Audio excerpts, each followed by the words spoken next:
Hi friends, ఇందులో మనకు కనిపిస్తున్నది NS200 బైక్. ఈ bike back disc pads change చేయాలి అని మన దగ్గరికి అయితే తీసుకొని వచ్చారు. మనం ఈ లాక్లు ఓపెన్ చేసి ఆ డిస్క్ ప్యాడ్స్ బయట కంటే సింపుల్గా అయితే వచ్చేసేయాలి. కానీ ఇవి అంత సింపుల్గా అయితే రావడం లేదు. నేను ఇక్కడ లాక్ ఓపెన్ చేసిన తర్వాత చూపిస్తాను, మీరైతే బాగా గమనించండి.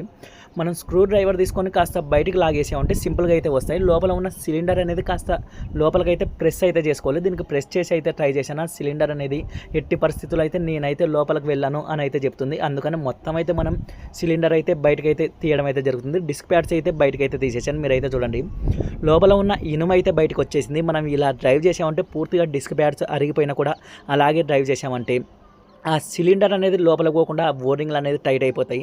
అలాగే మనకి ఈ డిస్క్ ప్లేట్ ఏదైతే ఉందో అది త్వరగా అరిగిపోతుంది. కాబట్టి ఎప్పుడైనా కూడా మీరు డిస్క్ ప్యాడ్స్ అనేది కాస్త ఇంకా వాటికి లైఫ్ ఉన్నప్పుడే చేంజ్ చేసుకుంటూ అయితే ఉండండి. డిస్క్ ప్యాడ్స్ చేంజ్ చేసిన తర్వాత బ్రేక్ అయితే పర్ఫెక్ట్గా పడుతుంది. వీడియో నచ్చితే లైక్ చేయండి, షేర్ చేయండి, మన ఛానల్ని అయితే సబ్స్క్రైబ్ చేయండి ఫ్రెండ్స్.